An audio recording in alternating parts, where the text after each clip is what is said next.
बात करेंगे बुलेटिन की और रुख करेंगे इंदौर से मिल रही खबर का, जहां इंदौर में एसडीएम और सीएसपी के कांग्रेस नेताओं के धरने के दौरान घुटने पर बैठने और उसके बाद उन पर हुई कार्रवाई के बाद सियासी हलकों में अलग अलग प्रतिक्रियाएं सामने आ रही हैं। बीजेपी के राष्ट्रीय महासचिव कैलाश विजयवर्गीय ने भी अपनी प्रतिक्रिया दी है।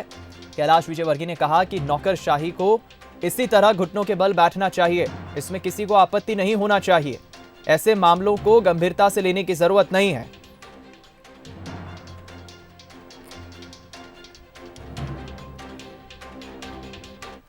जी की हिप्स बोन में फ्रैक्चर है और मेरी वाली थोड़ी ऊपर 2-3 हड्डियाँ टूटी है, इसलिए मल्टीपल फ्रैक्चर है। अभी डॉक्टर साहब ओटी में लगे, ऑपरेशन थिएटर में 2 घंटे लगेंगे। वैसे खतरे की कोई बात नहीं, पर हाँ 2-3 महीने आराम करना पड़ेगा। पता नहीं क्यों लोगों ने उसको इतना सीरियस लिया। फिर तो मैं समझता हूँ कि नौकरशाही को ऐसे घुटने टेक के रखना कि उसमें बड़ी बात है, उसमें आपत्ति उठाने वाली क्या बात है। दोनों अधिकारियों का तबादला इसलिए किया गया क्योंकि बीजेपी नेताओं ने ही शिकायत की थी, इसके बाद ये कार्रवाई की गई। अगर वैसे देखा जाए तो कैलाश विजयवर्गीय ब्यूरोक्रेट्स को लेकर मुखर ही नजर आए हैं। पिछले दिनों ब्यूरोक्रेट्स को लेकर सामने आए उनके बयानों पर गौर करें तो आप देखिए कई ऐसे बयान आए हैं बीते दिनों उनके।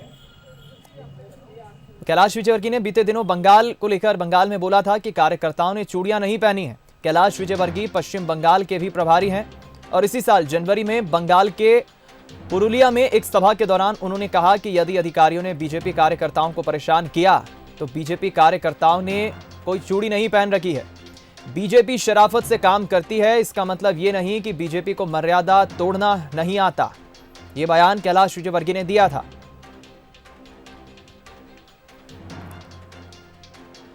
और वहीं एक और उनका बयान बताते हैं। इंदौर में उन्होंने कहा था बीते दिनों अधिकारी मुगालते में न रहें कि कमलनाथ सरकार के दौरान इंदौर में लगातार अतिक्रमण हटाने की कार्रवाई की जा रही थी। उस समय भी कैलाश विजयवर्गीय ने कहा कि इसमें कांग्रेस के लोग शामिल हैं। उनके पास 167 कांग्रेस कार्यकर्ताओं की लिस्ट है जिनके पास अवैध दुकान और मकान है। कैलाश विजयवर्गीय ने कहा था कि मैं कमर के नीचे की राजनीति नहीं करता। राजनेता और अधिकारी मुगालते में न रहें, अच्छे से समझ ले, अगर जरूरत पड़ी तो वो भी करके दिखाऊंगा। वहीं बंसल न्यूज से खास बातचीत में भी कैलाश विजयवर्गीय ने इस बात का जिक्र किया था कि अधिकारियों को अपनी सीमा में रहना चाहिए। का काम पॉलिटिक्स करना है वो पॉलिटिक्स करे जी। जिनका काम प्रशासन चलाना हो प्रशासन चलाए। दुर्भाग्य से कभी कभी प्रशासन चलाने वाले लोग पॉलिटिक्स करने लगते हैं। मैं इसका घोर विरोधी हूँ। आप नौकरशाह हैं, नौकरशाह बन के रहें। आप राजनीति मत करिए। आप अगर राजनीति करेंगे तो हम बर्दाश्त नहीं करेंगे और इसका पालन होना चाहिए। और यदि कोई प्रशासक यदि राजनीति करे तो उसको दंडित भी करना चाहिए। मैं इस मामले में बहुत ही सख्त हूँ और मेरा नज़रिया इस मामले में बहुत सख्त है कि हर व्यक्ति को अपनी सीमा में रहना चाहिए, सीमा नहीं तोड़ना चाहिए। मध्य प्रदेश में कुछ घटना ऐसी हुई है जिसमें लगा कि अधिकारी राजनीति कर रहे हैं तो मैं एकदम कान पकड़ लेता हूँ। मैं बर्दाश्त कभी भी नहीं करूँगा कि अधिकारी राजनीति करें। उनका काम है प्रशासन चलाना और प्रशासन चलाए। और मैं चाहता हूं कि मुख्यमंत्री जी के सीधेपन का अधिकारी फ़ायदा नहीं उठाएं। अगर उठाएंगे तो हमें कान पकड़ना आता है। कैलाश विजयवर्गीय अफसरों की कार्यप्रणाली को लेकर मुखर रहे हैं। अफसरों की कार्यप्रणाली को लेकर कृषि मंत्री कमल पटेल भी काफी मुखर हैं। पिछली सरकार में हुए घोटालों को लेकर कमल पटेल ने हाल ही में बयान दिया कि यदि घोटाले में अधिकारी भी लिप्त पाए गए तो उनके खिलाफ भी एफआईआर दर्ज होगी।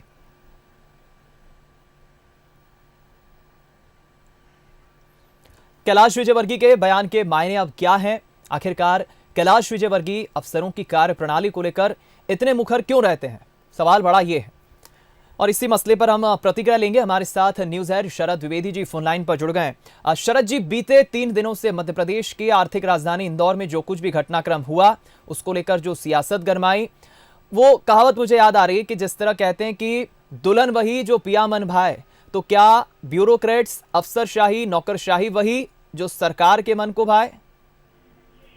देखिए, गफलत यहीं से शुरू हो जाती है जब ब्यूरोक्रेसी सरकार के मन भाए वाली बात पे आके बात टक जाती है। ब्यूरोक्रेसी हमेशा सरकार के ही हिसाब से करती है और उसी के मन को भाए वाले कामों को करती है, क्योंकि ना कोई उसका अपना पर्सनल एजेंडा है और ना कोई पर्सनल एजेंडा होना चाहिए।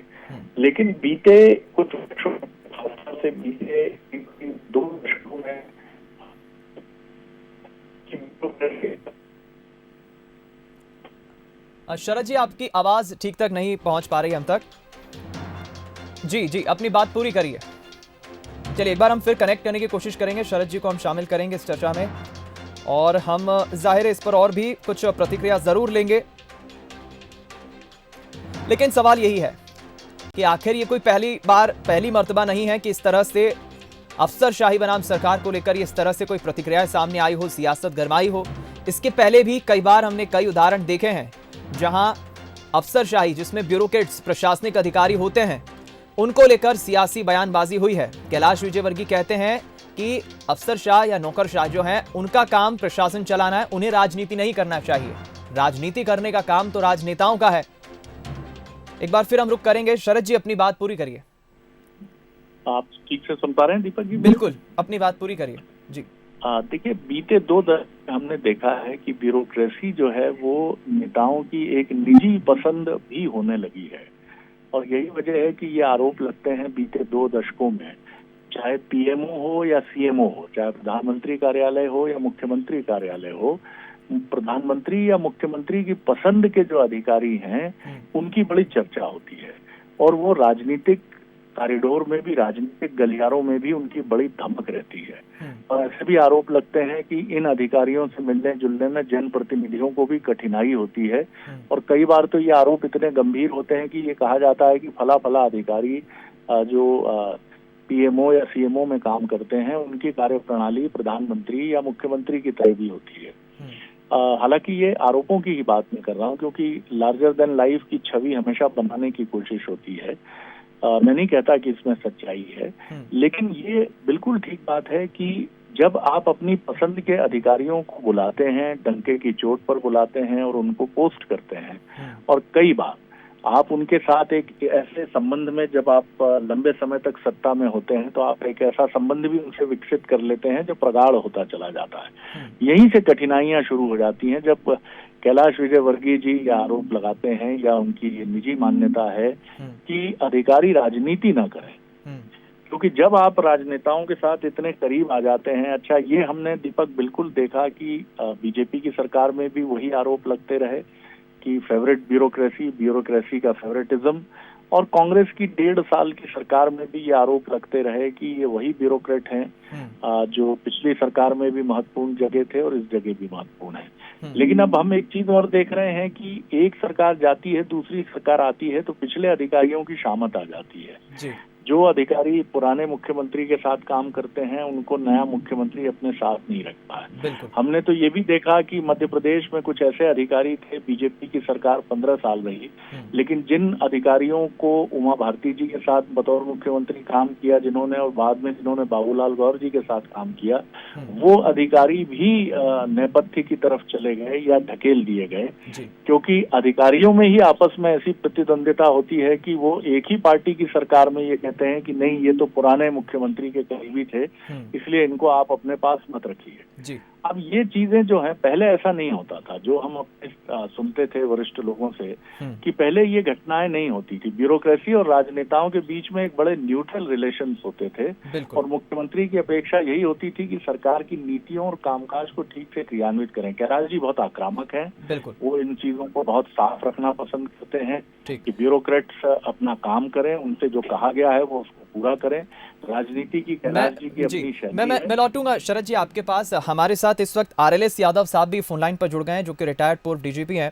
सर, बहुत स्वागत है आपका। हमने इस मसले पर दिन में भी बात की थी।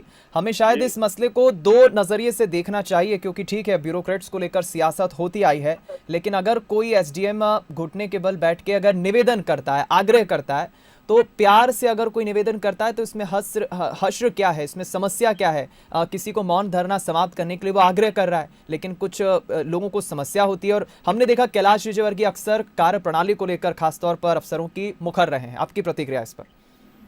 नहीं, इसको इतना तोल नहीं देना चाहिए। देखिए, ये घुटना पर बैठने की उसका कोई एक मीनिंग नहीं है। हमारे यहाँ एक लीडिंग पोजीशन में फायरिंग करते हैं, जो शक्ति का प्रतीक है।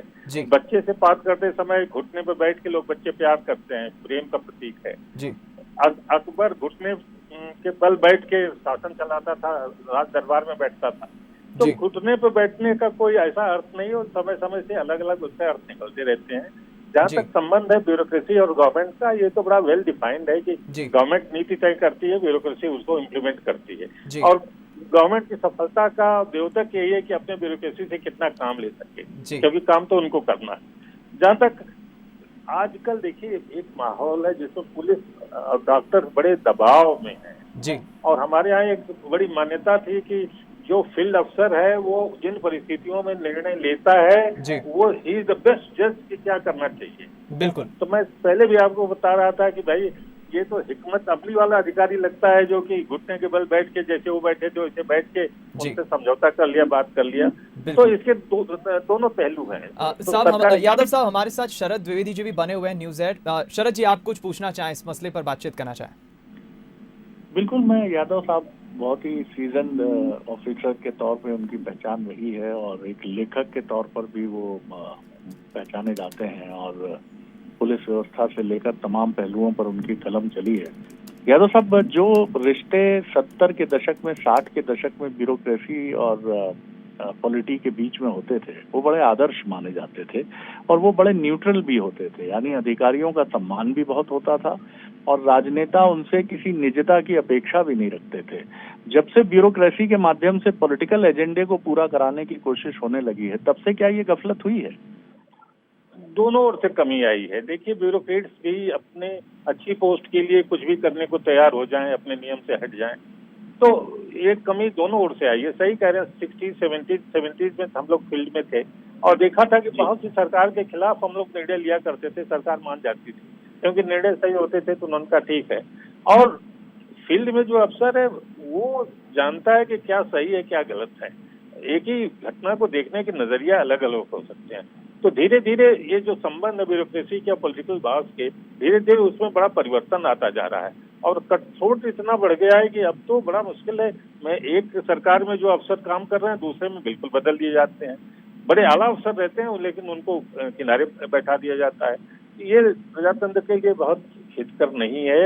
एक्चुअली अफसरों को भी न्यूट्रल रहना चाहिए, गुण दोष के आधार पर काम करें, और सरकार को भी जो अच्छे अफसर हैं उनसे काम ले, क्योंकि अच्छे अफसर नहीं रहेंगे तो अब उनके नीतियां भी नहीं पूरी हो सकती हैं, वो सफल भी नहीं हो सकते हैं। तो दोनों ओर से थोड़े सुधार की जरूरत है। बिल्कुल, आपने ठीक कहा। और रिसेंटली हमने देखा भी कि यहाँ जो सुशासन स्कूल है, वहाँ पर जिस तरह मध्य प्रदेश के पूर्व मुख्य सचिव आर परशुराम जी, उनकी विदाई जिस तरह से हुई, हालांकि निर्णय उन्होंने स्वयं लिया, लेकिन उसको बड़ा सरप्राइज एलिमेंट के तौर पे देखा गया कि जिस अधिकारी ने मध्य प्रदेश के प्रशासनिक मुखिया के तौर पर भी भूमिका निभाई, और वो कहीं एक पिछली सरकार में उनकी नियुक्ति को देखकर तो फैसले नहीं हुए, कई सवाल उठे। तो ये आप ठीक कह रहे हैं कि एक तटस्थ नजरिया और एक स्वस्थ नजरिया होना बहुत जरूरी है। लेकिन ये डेवलप कौन कर रहा है, या इसको डिस्टॉर्टेड या विकृत कौन कर रहा है? ब्यूरोक्रेसी भी कर रही है, पॉलिटी भी कर रही है। लगता तो ऐसा ही है कि दोनों ही कर रहे हैं। बहुत धन्यवाद यादव साहब। दीपक, थैंक। चलिए, बहुत बहुत शुक्रिया आपका भी शरद जी बातचीत के लिए। तो फिलहाल जाहिर है कि ये कोई पहली मर्तबा नहीं है। इसके पहले भी हमने कई उदाहरण देखे हैं जहां नौकरशाह अफसरशाही को लेकर, ब्यूरोक्रेट्स को लेकर कई सवाल उठते आए हैं। राजनीति अपनी जगह, अफसरशाही अपनी जगह, लेकिन कैलाश विजयवर्गीय अक्सर कार्यप्रणाली को लेकर मुखर नजर आए हैं, और कैलाश विजयवर्गीय का यह मानना है कि इस मसले को बेवजह तुल दिया गया और इसे बेवजह उठाया जा रहा है।